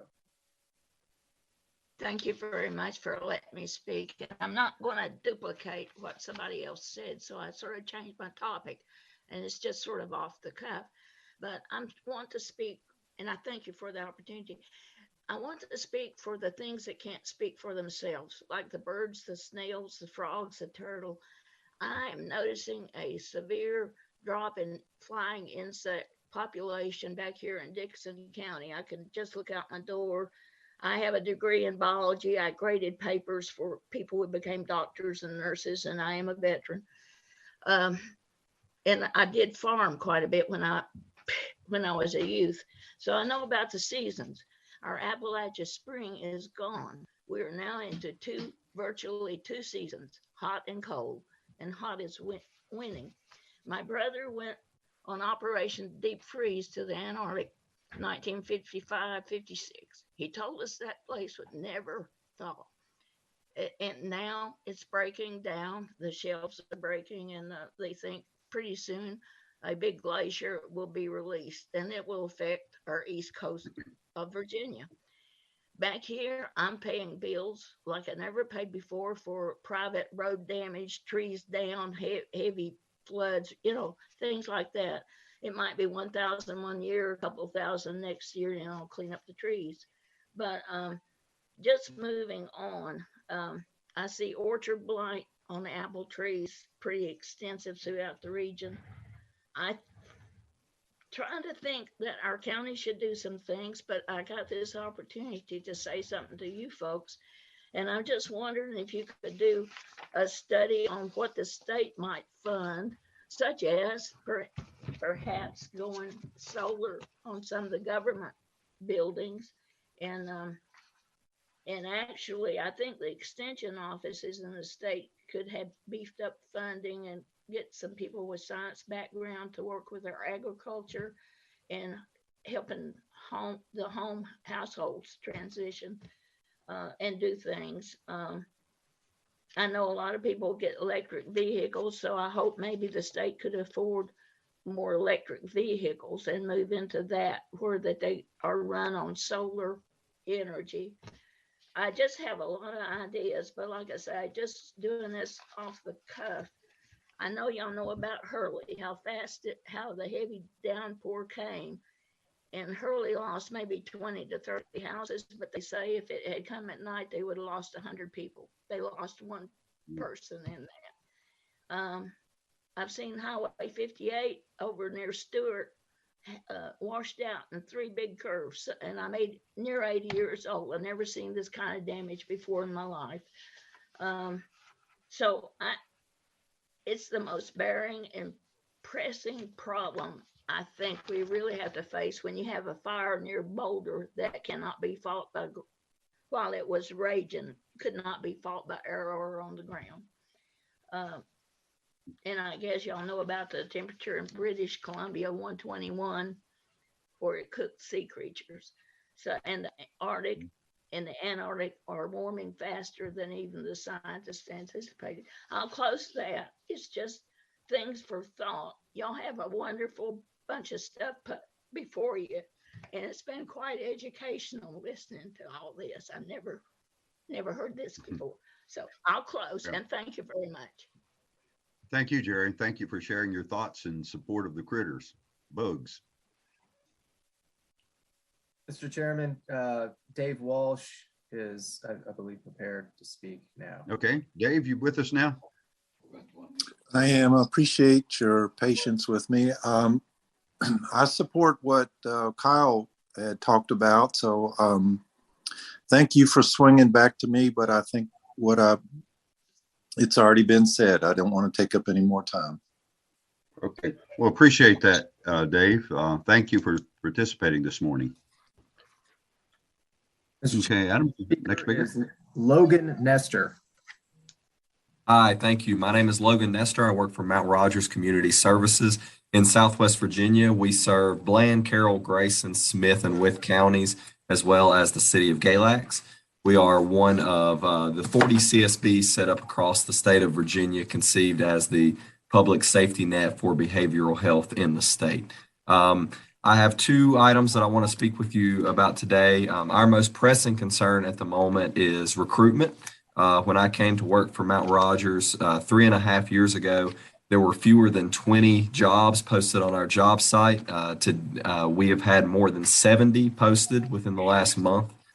So we were seeing over a 3 times, almost a 4 times increase in open jobs. That is directly affecting our ability to provide services.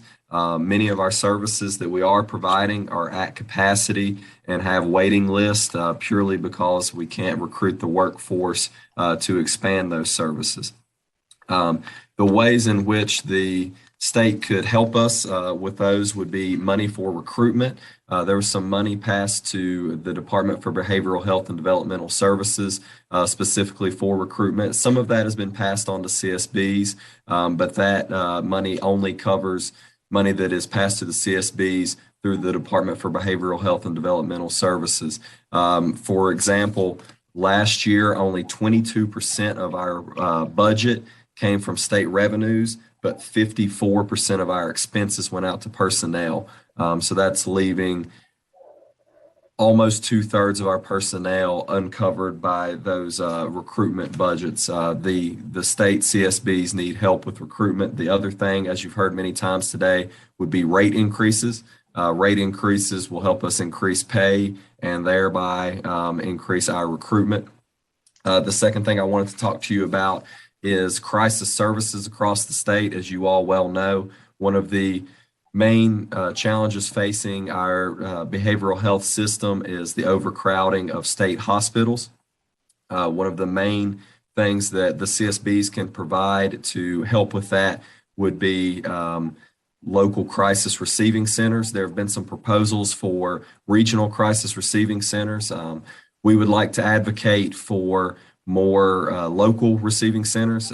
As I stated earlier, we serve 5 counties and a city, so we're already serving a region.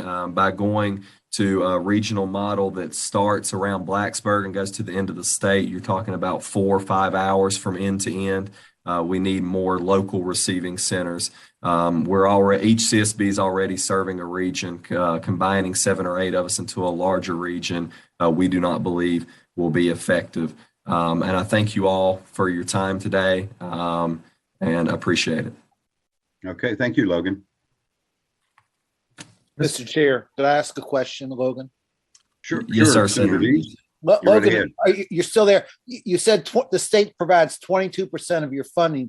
Is that for Mount Rogers or all of the CSBs? Sir, that is specifically for Mount Rogers. I'm looking at our annual report from last year, and state revenue accounts for $14,450,000 of Mount Rogers specific budget. That is 22% of our operating budget for the last year. Where's the rest of the money come from? The vast majority comes from billing insurance. For Medicaid. 54% is from fees. That's $35 million. That is mostly Medicaid. That is vast majority Medicaid. The best thing that you can do to help CSBs is to raise rates. Well, I get it. How many all of your localities do their 10% match? We have to get very creative. We have achieved our 10% match for several years, but we have a lot of difficulty getting that match in money for our operating budget. We have achieved that match by doing in kind, such as we have therapeutic day treatment counselors who are operating in schools, and we will count the room that they're in as rent in order to achieve that 10% match. So to answer your question, yes and no. Yes, we are achieving our 10% match on paper, but no, we are not receiving a 10% match in operating funding from our localities. Okay, thank you very much. Senator Hanger and I visited a facility in Withville. I guess it's in your catchment area a number of years ago. We were really impressed. You were there, weren't you, Senator Hanger? Yes, yeah, that was a good visit there. Yep. Yeah, I appreciate you both, and I think I was actually there. That was a youth crisis stabilization unit visit, right? Yes, it was. I was there, so I appreciate you all coming down, and we hope that when the pandemic finally calms down a little bit, we hope to see you again to look at some of our other facilities. Very good. All right, thank you, Senator Deeds and Logan. All right, Adam, next speaker. Mr. Chairman, the next speaker is Sharon Fisher. Thank you for this opportunity. I'm Sharon Fisher. I live in Lee County. I'm a retired administrator from Mountain Empire Community College in Big Stone Gap, and I'm currently president of the Clinch Coalition. And we have for 23 years been protecting our forest, watersheds, and the land here in Southwest Virginia. I'm requesting funding for the Brightsfield Grant Program. I'm a member of 4 generations of coal mining families. My grandfather took care of the mules and the ponies that brought coal out of the mines. After World War II, my father became a coal miner, lost his job temporarily in the 50s when mechanization decreased coal mining jobs. He came back and spent over 40 years running a continuous miner. My brother has been a mine foreman, a mine inspector, and is currently a safety manager for a coal company in Alabama. And my nephew oversees mining operations that are mostly run by computers.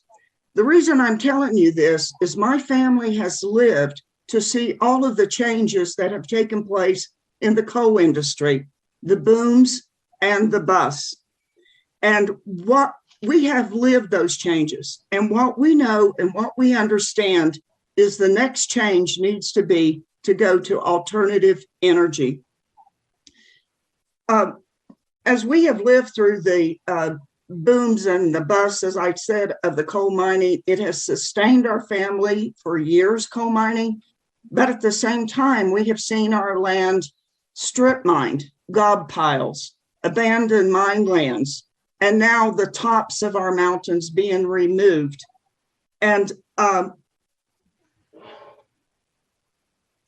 what you have the opportunity to do right now is through the funding of the Brightsfield Act is to provide solar panels on this scarred landscape so that we can protect our existing forests and agricultural lands. This can make this, again, I called it we have absolutely beautiful mountains here. We're trying to revitalize our economies, especially with outdoor recreation. And yet we have these, again, I just have to keep calling it a scarred landscape that could become productive if you will fund solar panels to be put there and look at alternative energy. We know this can bring jobs, it can bring economic development, and it can also protect our forests and our agricultural lands. I do want to mention one other thing, and this has been spoken to by other speakers. is additional funding through the Department of Housing and Community Development that would give staff positions to our locality so they can seek federal and state funding to look at our entire revitalization here in Southwest Virginia.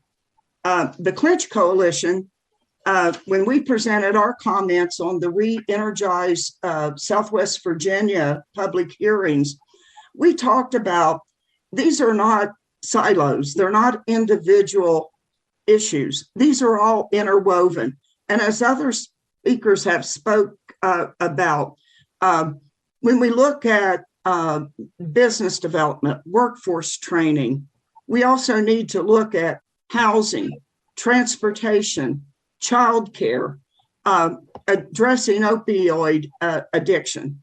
So having the increased staffing positions so that our localities, our planning districts can seek additional funding, so we look at the whole community and all of its needs. And I do want to just end by saying, like Jerry Scardo said, this is the first time I've participated in a hearing like this. And listening to all the speakers this morning, there are vast needs in Virginia. And I know that each of you have a tremendous responsibility to look at these needs and to best see how to make all of Virginia productive and meet the needs of its local citizens. So I thank you. Thank you, Sharon. Appreciate you taking time. The next speaker is Steve Hawley. It's close. It's Hallie, but that's close enough. All right, Steve. Right. Good morning, everybody. Thank you for being here. My name is Steve Hawley. I am with the Appalachian Independence Center, which is a center for independent living. The state of Virginia has 17 centers, and I'm here to request an additional $50,000 per center. We are a nonprofit, and currently there's no charge for our services. We've been around since 1988. We cover the city of Bristol, Washington County, Smith County, Bland County, Wythe County, Carroll, Grayson, and the city of Galax. It's a very large rural area. We have people that are an hour and a half one-way drive. So we help with numerous things, advocacy, peer counseling, information referral, independent living skills training, transition from nursing homes, and youth transition from school into work, vocational training, or maybe higher education. We do home modification assistance and technical assistance with businesses and colleges. We've helped numerous people with disabilities, including veterans, with home modifications, assisted technology, ramps, widening of doorways, walkers, wheelchairs, etc. There's no age limit, and it's all disabilities. We recently assisted an individual that was a COVID survivor transition out of a nursing home and back into their own home through the assistance with getting home modifications, such as a ramp, which allowed them to go back and live on their own. The number of people with disabilities with age and with COVID side effects increases each year, and the funding would greatly help us to continue to provide our services in a vastly rural area. And I'll cut it short because Gail from Vail had spoken previously about this also. Okay. Thank you very much, Steve. Thank you, sir. Mr. Chairman, the next speaker is Philip Musgas. That's right. Thank you. Good afternoon, Senator Hanger and your fellow legislators. I appreciate the time today. And my name is Philip Musgas. I'm the Vice President at Potomac Riverkeeper Network, which includes Shenandoah Riverkeeper. We are a nonprofit organization that is working to protect the public's right to clean water in the Shenandoah and the Potomac River watersheds. And I'm here today on our members' behalf, asking for your support for Governor Northam's proposed budget line item of $2.5 million to fund a study by the Department of Environmental Quality with the Virginia Department of Health support to conduct a study of harmful algal blooms in the Shenandoah River. As many of you may know, nearly 53 miles of the North Fork Shenandoah was closed this past summer due to the danger posed by a harmful algal bloom, which contains toxins that cause illness in people and can be fatal to pets and farm animals. Algae pollution like this harms the local tourist economy, especially small businesses like the river guide outfitters and resorts and other businesses who depend on clean water for their livelihood. Harmful algal blooms are likely to reoccur in the river, unfortunately, due to ongoing nutrient pollution and the effects of climate change on the river and, of course, rising summer temperatures. A well-funded study would help identify the causes and provide recommendations for responding to HABs, to harmful algal blooms, to ensure that the public is kept safe and the sources of these algae blooms and this pollution are investigated and addressed. And then just a second request, I would also ask you all to support full funding for agricultural best management practices, stormwater local assistance funding, and also agency funding requests, particularly, of course, from DEQ, the Virginia Department of Health, and DCR, Conservation of Natural Resources. This funding will enable Virginia to meet its commitments in the Phase 3 Watershed Implementation Plan. Virginia plays a critical role in restoring Chesapeake Bay. And Senator Hanger, thank you so much for all the work you've done in this regard, and to your fellow lawmakers as well. We've made tremendous progress in reducing nutrient and sediment pollution, which degrade the bay and its invaluable natural resources. Providing family farmers with the resources they need to implement sustainable practices on their farms to improve water quality is more important than ever as we quickly approach the 2025 deadline for achieving the bay cleanup goals. Thank you for providing us the opportunity to share our budget, our priorities with you, and Happy New Year to all of you. Thank you. Yeah, thank you, Philip. Sure. And Mr. Chairman, our last registered speaker is Kathleen Temple. Thank you very much. The last one, and I know y'all really need to move from your seats, so I will make it quick. Thank you so much for letting me speak. And like others have said, this is my first time. I am so impressed with all these beautiful people that have been talking to you. So I just want to add the last thing, which has to do actually with the criminal legal system. In Virginia, what used to be called solitary confinement is still being used. There are alternatives to it. And to pursue this is going to require a little bit of investment from Virginia, but it will save money over the long haul. Some years ago, I served as a community volunteer in our local jail. And in that capacity, I myself sentenced people, so to speak, to solitary confinement as a way of holding them accountable for various in-house jail offenses. This was before I understood that solitary confinement, by whatever name, is torturous, counterproductive, expensive, barbaric, and inhumane. We definitely have these alternatives, and I appeal to you to look into them. Now I'm joining with the Virginia Coalition Against Solitary Confinement to call upon you to support the budget amendment and legislation being put forward by Senators Morrissey and Vogel. I'm also speaking as a member of our local Shenandoah Valley Justice Coalition and as a member of the Mennonite Church. The new legislation can end the use of long-term solitary confinement by whatever name. I believe that our Commonwealth of Virginia should spend whatever money might be necessary in the near term to stop the torture of our fellow Virginians in state prisons. And by doing so, we can save unfathomable suffering and over the long term, many hard-earned tax dollars. Thank you for letting me share this with you.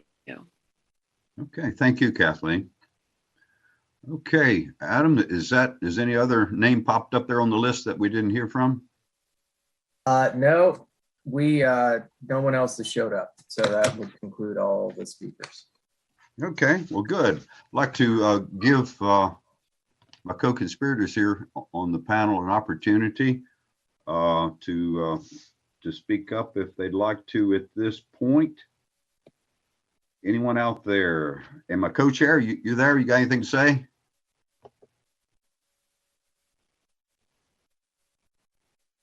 I believe he may have dropped off.